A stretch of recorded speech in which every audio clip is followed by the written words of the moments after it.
Thank you, Katie. Hello, everybody. Yeah, reimagining travel with autonomous agents and AI, of course. It's a tough goal, isn't it? So just to challenge you a bit, whoever used an autonomous agent from you? Oh, oh wow, that less. Okay. I promise you it will become more, and I have to ask you guys, are you really sure you have not used it so far? They're becoming to be everywhere, these autonomous agents. And yeah, and I think probably you might have, and that's what we learn in this session. So we are talking seriously about AI now in the next 45 minutes.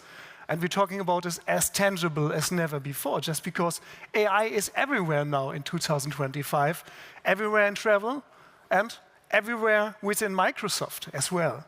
And Microsoft is not only a leading tech company by decades, it's also a major shareholder in OpenAI and one of the key drivers in artificial intelligence. And I'm proud we have Microsoft here on stage. And please welcome Tom Arkestor, the head of Media Insights EMEA of Microsoft AI, and Angela Kraft, Commercial Director, Global Media from Germany, Microsoft AI. Tom, Angela.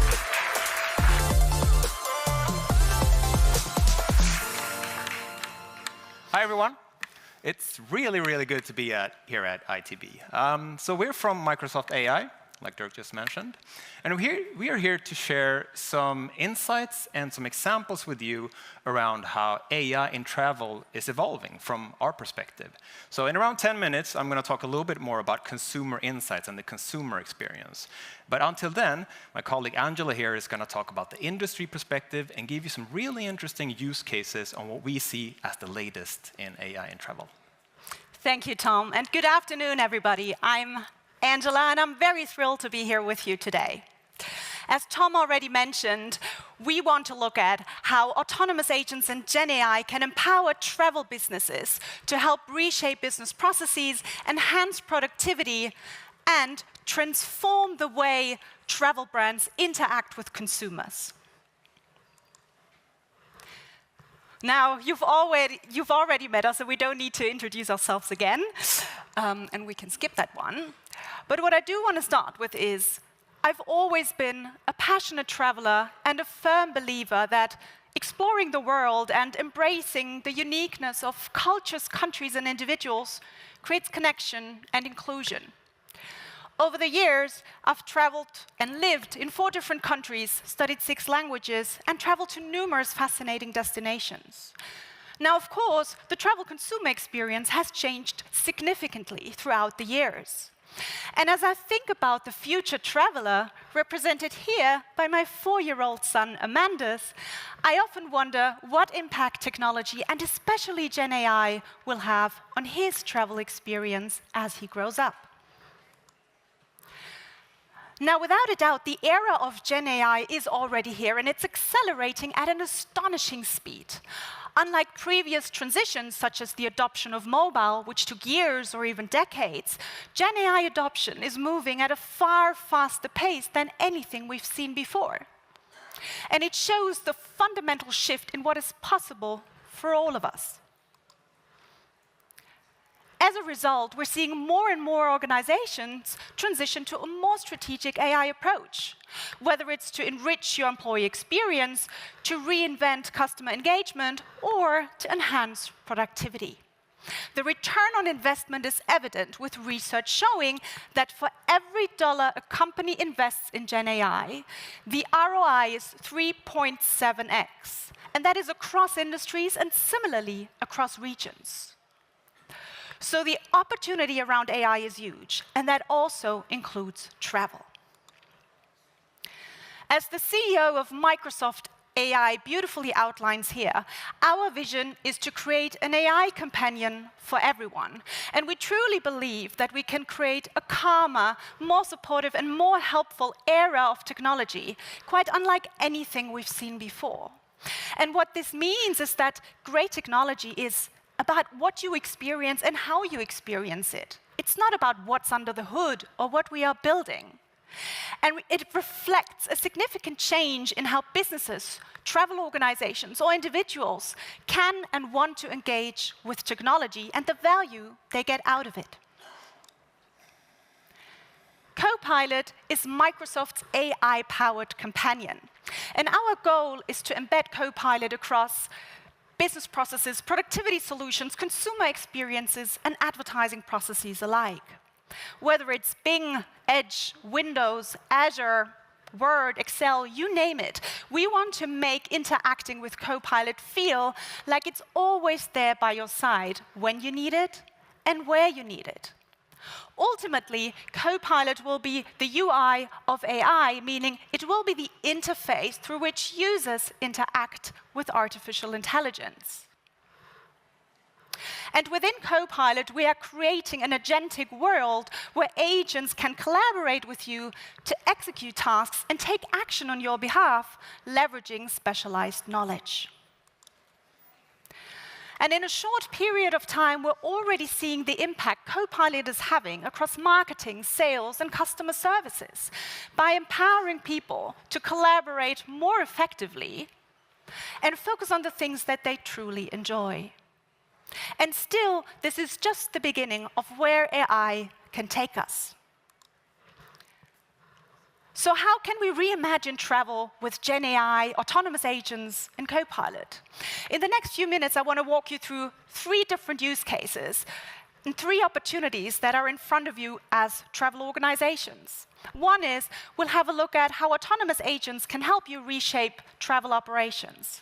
First, we'll dive into how Copilot can become a more productive member of your team. And third, we'll focus on the travel consumer experience and how we can optimize for it.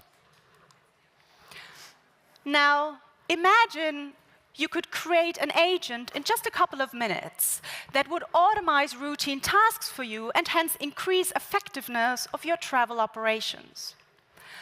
In the demo you're going to see now, this vision is actually already a reality. And in this demo, you will see how we can easily create an agent in very few steps.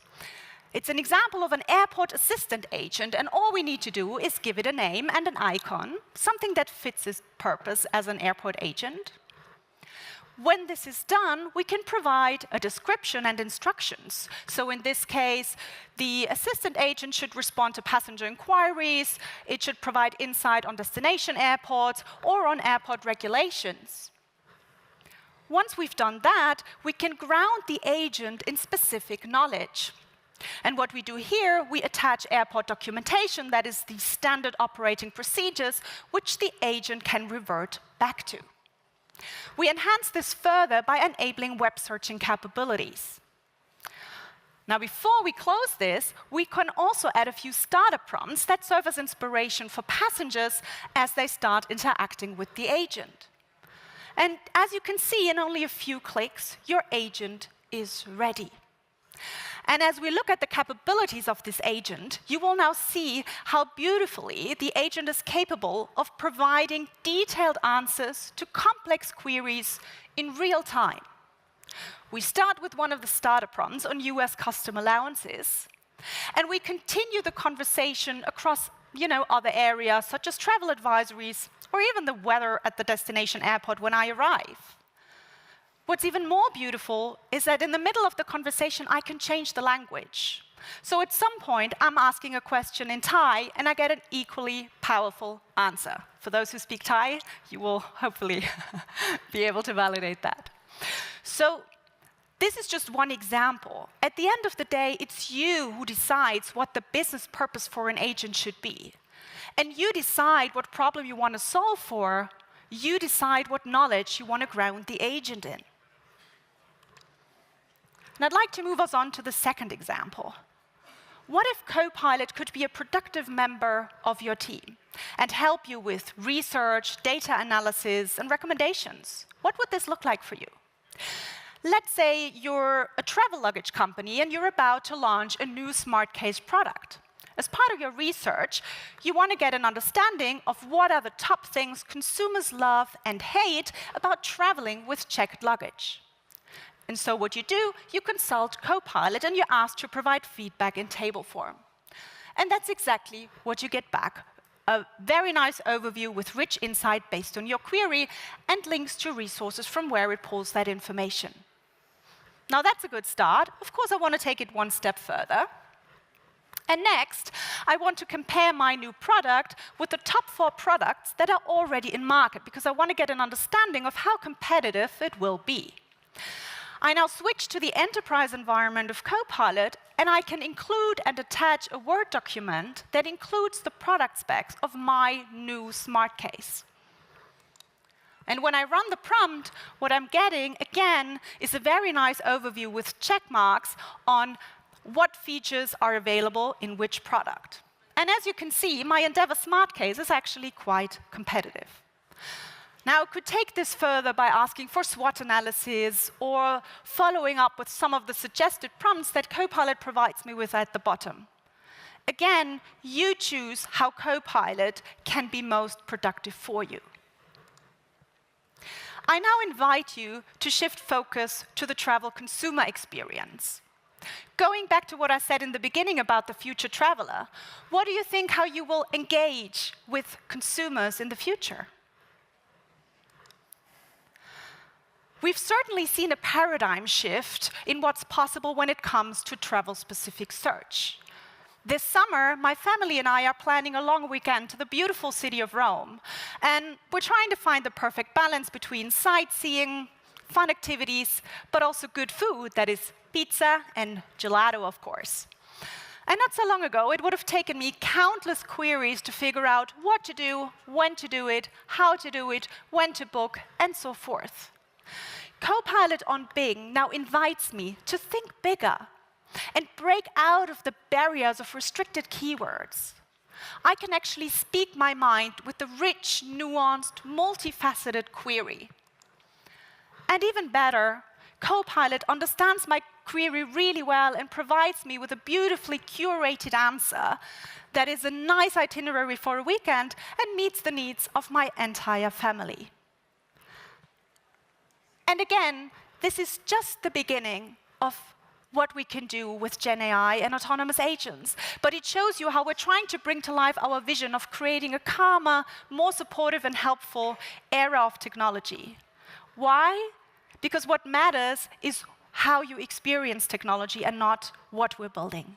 And with that, I'll hand it over to Tom, who'll take you deeper into the consumer experience with AI.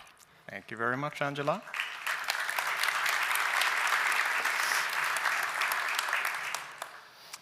Did you know that only a year ago, less than 5% of people globally were using AI tools in an active way? 5%, with all the buzz that we're seeing in the industry. Today, 40% of people have used an AI tool for travel planning. 62% say that they consider it. And if you look at the Chinese, being way ahead, 79% are already using it. So I think that's a good indication of where things are heading. But then the question is for us is obviously, why is this important, really? Well, the thing is, this is fundamentally changing the consumer's path to purchase. And it's doing this in a few different ways. So one way is that we see that usage of AI is diversifying. Users are finding new ways to use AI.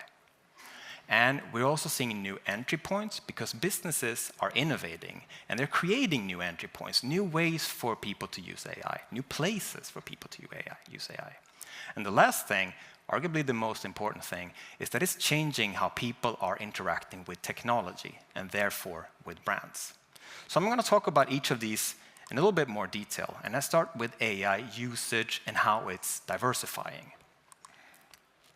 So for the next 5 years or so, it's forecasted that AI tool users are going to grow with 14% per year.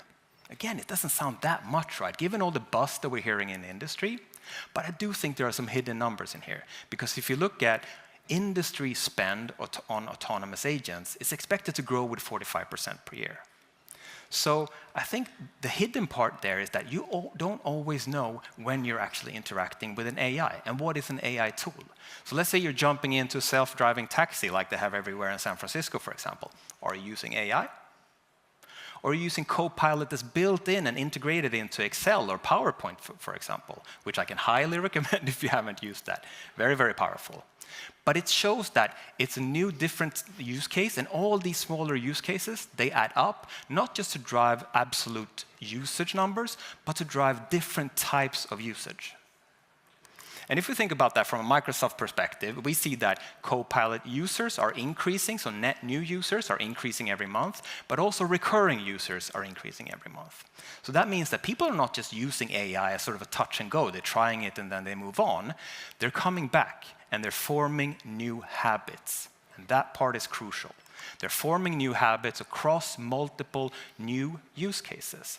So for example, we see that what we call multi-topic users are increasing 4 times faster than that of single-topic users.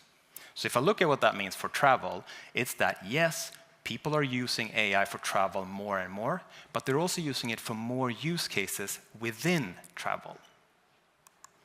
Diversification. Now, in terms of new entry points, I said that that's partly driven by the industry, right? Businesses are innovating, and they're sort of creating new places for consumers to use AI, new entry points. And if we look at the overall sort of travel landscape right now, from a consumer perspective, we see 3 core areas where consumers can interact with AI throughout the consumer decision journey. The first one is sort of general AI tools. It's ChatGPT, Copilot, Claude, etc. And that's probably the broadest view of the consumer decision journey. Then you have specialized AI tools, which are built for niche use cases. And it could be price prediction, booking windows, trip planning, for example. They're quite narrow by design. And then we had a third area, which is integration of AI bots and autonomous agents into websites and apps of already existing brands, let's say flights, hotels, and OTAs, for example. Traditionally, that would have been seen as customer service, for example, but that's quickly evolving and becoming a lot more advanced, and we're powering a lot of those experiences.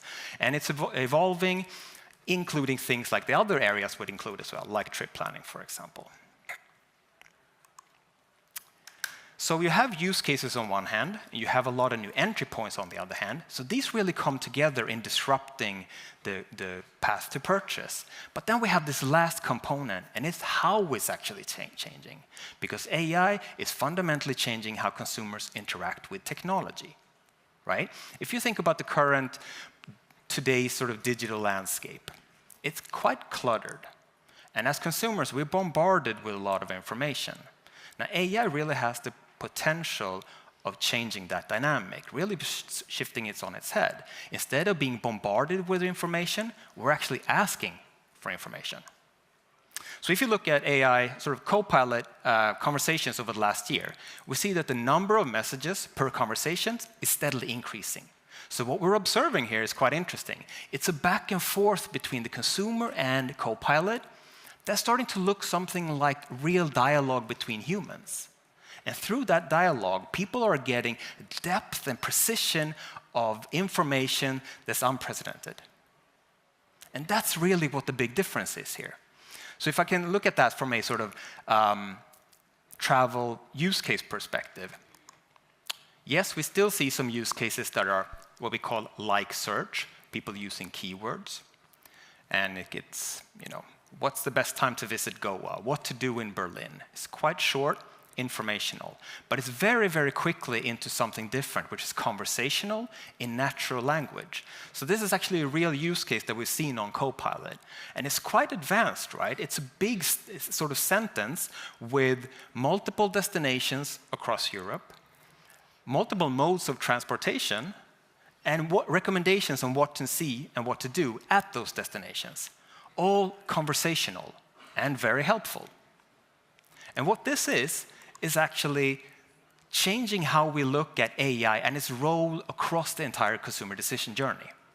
And I'm going to build out this a little bit, because when we categorize all the different queries, all the different prompts and conversations that we see on Copilot, we start classifying them to try to understand what consumers are really looking for, right?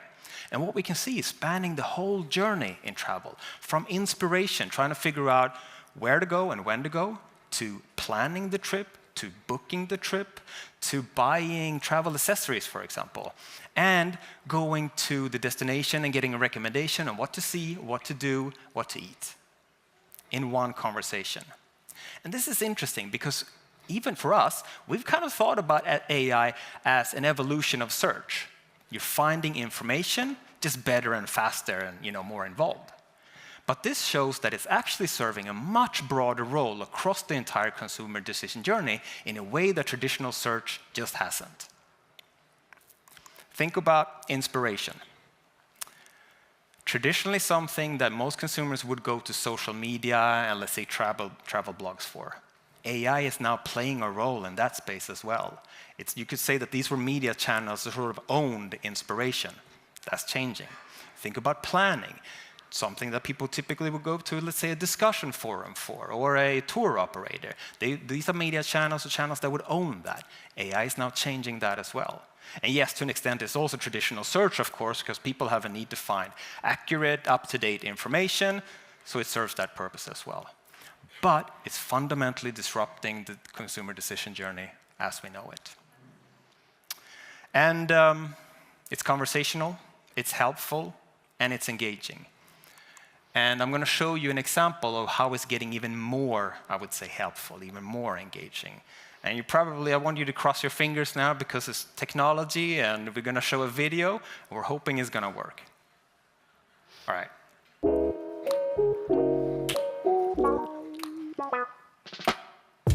Hey, co-pilot. I'm looking for a place to stay. Let's take a look. What do you think of the locked house? It's a bit pricey. You are a bit bougie, aren't you? I am not. I'm just looking for something nice. A little color on the walls, you know? This one definitely has some color. Wow. It's giving me a headache. We don't want that. Wait, this one looks perfect. Minimal, modern, you. You're right. I love it. We're booking it.